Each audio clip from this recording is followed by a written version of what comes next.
Today's episode is sponsored by New York City. It's wild, expensive, but it's definitely worth it. But that's the water under the bridge. A lot has happened since then. That was 10 years ago. Since then, we've had COVID. I believe we're in a dictatorship now. Jude Apatow on not being at the Golden Globes for the past 10 years. Insert theme song here. This is the Daily Sarcast. I give you the news and maybe a laugh. I'm Lindsey Vernick and it's January 13th, 2026. I'm trying this new thing and I'm posting bits and pieces of the podcast on TikTok. So if you're on TikTok, make sure to look up the Daily Sarcast and follow me. And if you're here because you saw my post on TikTok, what's up? Thanks for joining. Thanks for listening. And let's get into it. In real news, the Trump administration has launched a criminal investigation into Federal Reserve Chair Jerome Powell, who has actually been avoiding exactly this. It's triggering rare pushback from Republican lawmakers who warn that this move threatens the Fed's independence and could rattle financial markets. The Justice Department issued grand jury subpoenas to the Federal Reserve late on Friday, investigating whether Powell lied to Congress in 2025 about cost overruns tied to renovations of the federal headquarters. Dude, you just redid the White House and built a ballroom for no reason, and now you're going to nickel and dime this guy in for redoing his office? Powell's term as chair ends in May 2026, although he can remain on the Fed's board until 2028. Senator Tom Tillis, who was only named to be a politician, criticized this investigation, calling it an attack on the Fed's independence. He promised to block all Federal Reserve nominees, including the next chair, until this little inquiry is resolved, which could derail President Trump's ability to install a successor.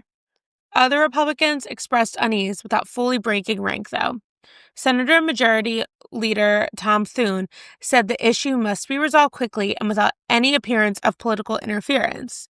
Senator Kevin Cramer said he disagrees with Powell's leadership, but does not believe he committed a crime and said to end this investigation ASAP.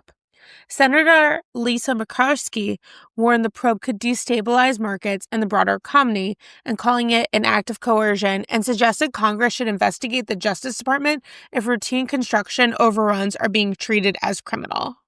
Over at the House, Financial Services Committee Chair French Hill said the inquiry is an unnecessary distraction that could undermine the Fed's ability to conduct sound monetary policy.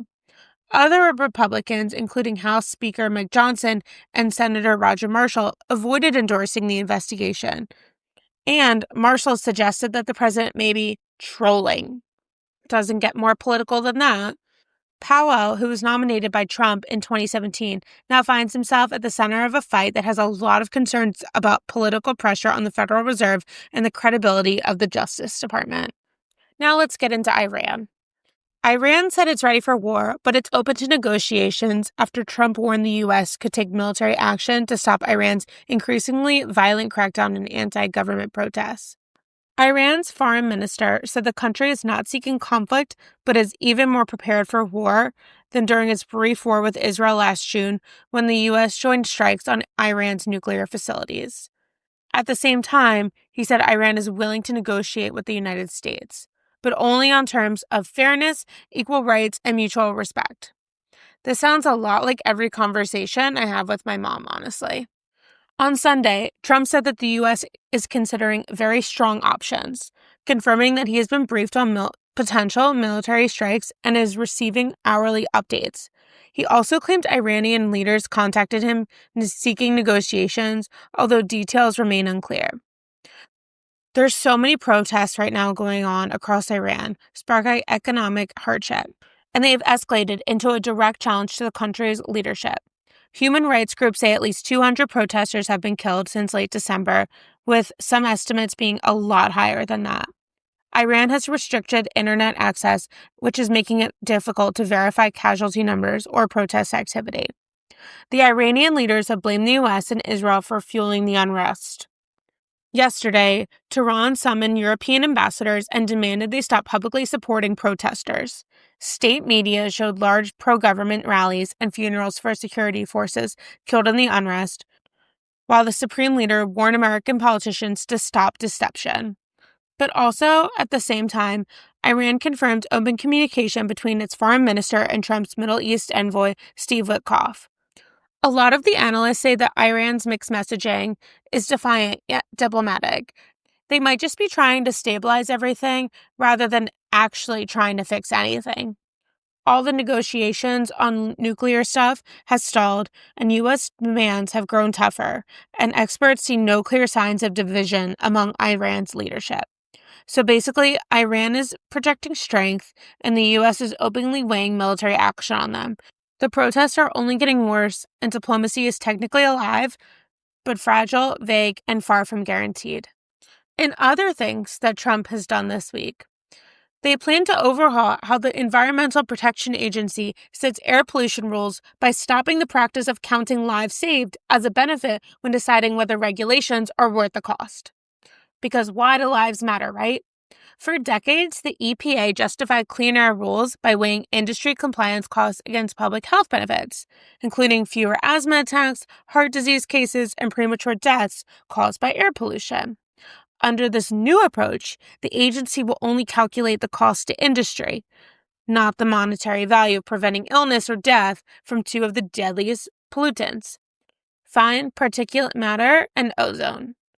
PM2.5 particles are small enough to enter the bloodstream and are linked to asthma, heart and lung disease, and early death. Ozone is a major component of smog. Even moderate PM2.5 exposure can damage lungs similarly to smoking.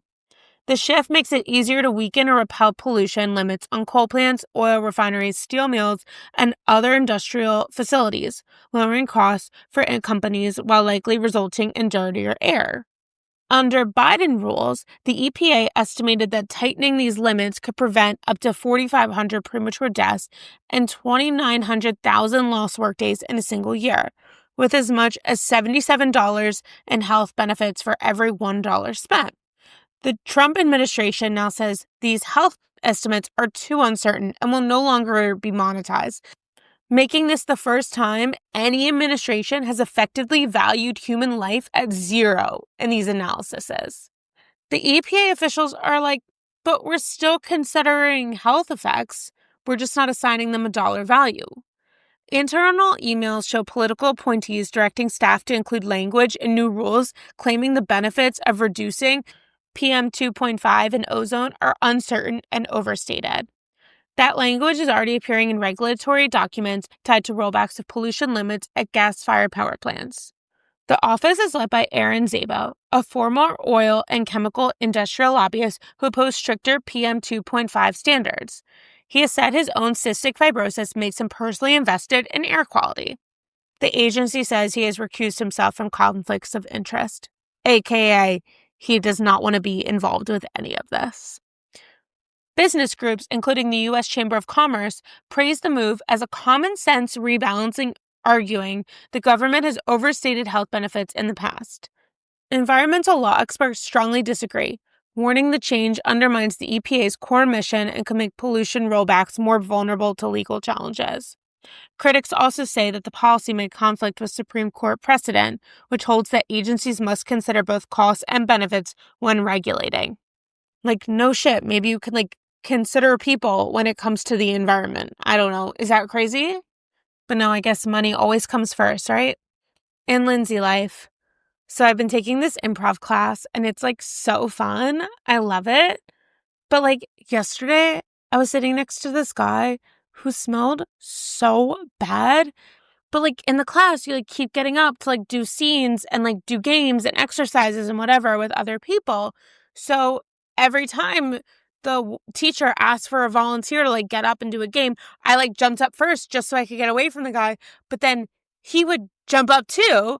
And I was like, oh my God, I literally cannot get away from you. Lindsey lessons, a lesson by Linz. You will never run faster in your entire life than when you try to make a train that's coming in 1 minute and you're just getting into the subway station and you have to run down 2 flights of stairs. Cooking tip of the day. Banana bread ice cream warmed up with ice cream. Yes, I'm well aware it's freezing outside. Feedback, comments, questions, a nice Jewish boy looking for a date, email me at lindsay@thedailysarcast.com. If you made it this far, thanks so much for listening, and I'll talk to you guys tomorrow.